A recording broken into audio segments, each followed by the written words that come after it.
next, our founder, Alexander Nicholas, interviews Dr. Ariana Cesare. Dr. Cesare is a graduate of Columbia University, where she received her doctorate in physical therapy.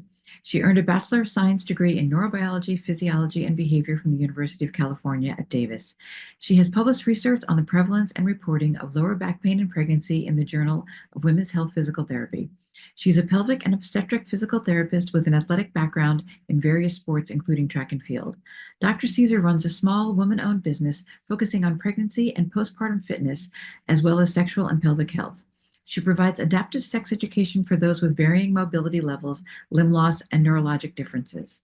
She is especially passionate about education and treatment of sexual health conditions, pregnancy, and postpartum recovery across the mobility spectrum. Can you tell us about your career as a pelvic and obstetric, if I said that right, therapist? Obstetric. Yeah, obstetric. Okay. Therapist, and what was the inspiration to go into this field? So I was an athlete, and like most athletes, you end up in physical therapy for some injury at one time or another. And that was where I kind of got the idea of going into physical therapy for a career. And then when I was in college, a friend of mine was a patient in pelvic PT, and she asked me, hey, you're interested in this field. Like, have you heard of pelvic PT, women's health PT? And I was like, no, I haven't. And so that was my inspiration to start looking into that. And it was pretty much an instant click. I just immediately felt moved to work in women's health. And I was like, this is so much more impactful and life-changing than, an athlete's sprained ankle. Like, that's important. But it just felt so synonymous with everything else that I stand for and work for. And so I was immediately started looking for PT schools that had women's health curriculum, and Columbia had a program with a women's health course. And so that was why I chose to go there for school. And while I was there, then I started researching back in 2019 about lumbopelvic pain reporting during pregnancy.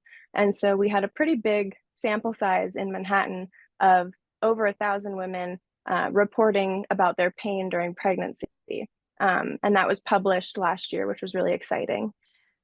In regards to pelvic health, what types of patients do you typically see? And obviously there's a variety of different diagnoses and issues, but I guess just generally, maybe you can even just pick one disorder. What's kind of the common treatment protocol?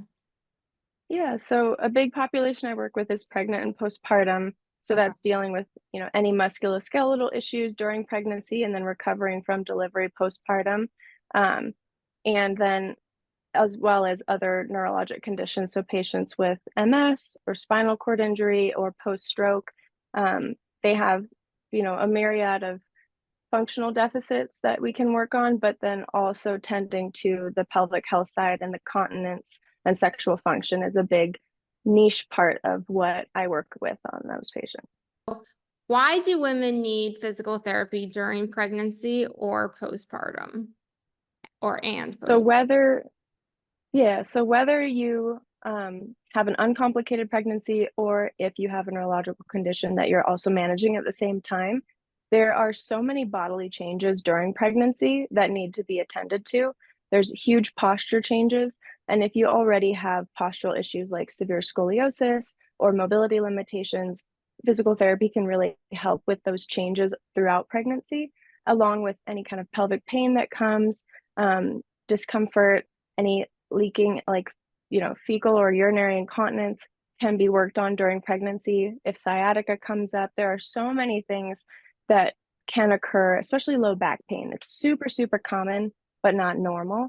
That's what my research was in. It's the gist of it is that it's super common, not normal. And so all of those things can be managed during pregnancy, and that helps decrease their risk of chronicity postpartum.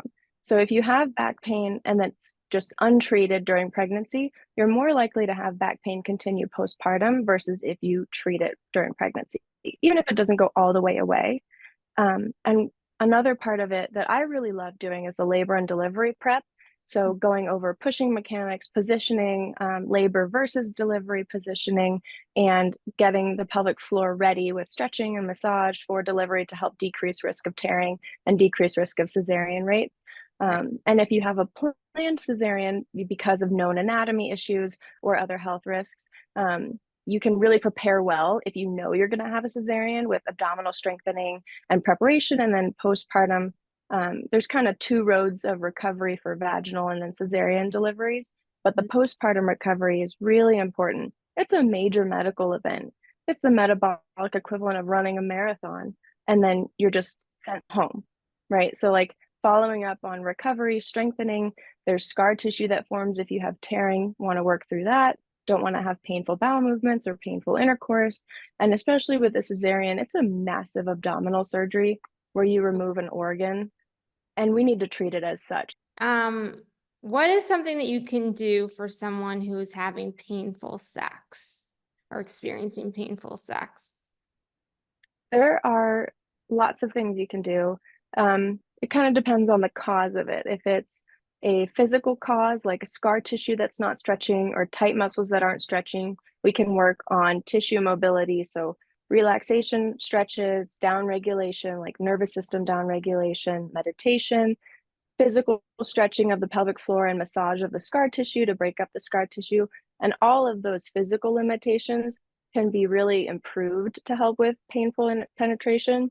There's also the other side of it. If it is more on the mental side, and bringing in a therapist or sex therapist is really helpful. And then on the physical side, working with the body's reaction to touch and working on, again, down regulation, tolerating stretch, dilators, self-managed dilators, all things where the patient is in control of how they're feeling and how things are moving. I have a technique that I do called parallel desensitization. And so that's where I will do like a soft, gentle touch to another part of the body at the same time as working on the pelvic floor, have the person focus on that non-painful touch. And then that helps to bring down the pain threshold in the pelvic floor. And there's so many things that you can do. And like, if there's pain with deep penetration, there are adaptive aids that you can use. Like one of them is called O-nut, and there are these little rubber rings that can go over the penis or the penetrating toy to prevent it from going in too far. So there's a lot of modifications you can make with depth and timing. And then for people with mobility deficits, where it's painful in certain positions, like if you have spasticity with extension of a limb, or if you have a spinal cord injury and you're unable to hold your legs up in a certain position, there are so many adaptive aids that you can use, like spinal cord injury sex chair, slings to hold up legs, wedges and pillows for certain positioning to really support body parts, and even down to, the like very limited mobility of quadriplegic patients. There's like tongue vibrators that you can put on your tongue and use with a partner. So there's really a lot of variability that you can still perform and still have an intimate life, because it's an important part of life. It's a activity of daily living, and it's a part of quality of life. And so there are a lot of barriers that can be removed when you work with people that are experienced in this field, that can take those barriers away for you and make it possible to achieve the things that you want to achieve, no matter what the limitations are. Right. No, of course.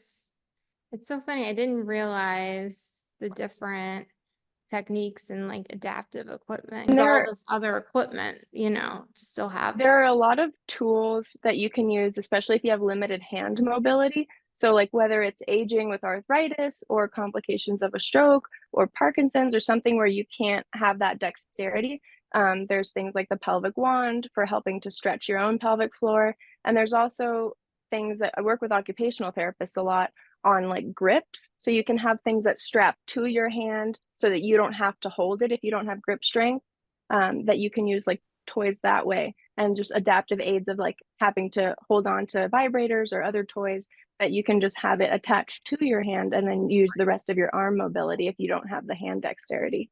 And lastly, what would you like to see in 10 years from now in the treatment of, pelvic floor therapy, in just generally speaking, in people, that need it during pregnancy, postpartum, and then like, you know, on a neurological like level based, let's just say in particular to painful sex. I know it's a very Yeah. broad, like can be very specific, but just like generally speaking, is there anything you hope to see?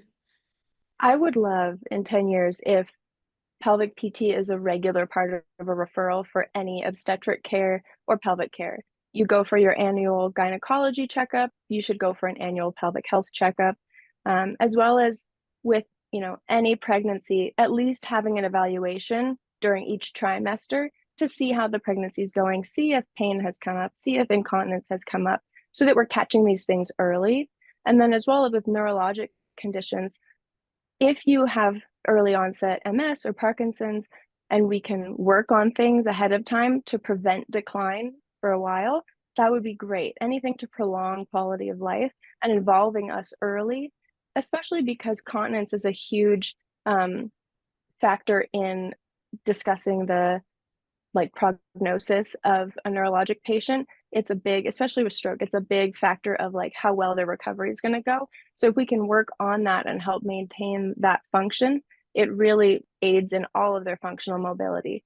So having that be a routine part of treatment for neurological conditions and for pregnancy and postpartum would be fantastic. Yeah, I'm with you on that.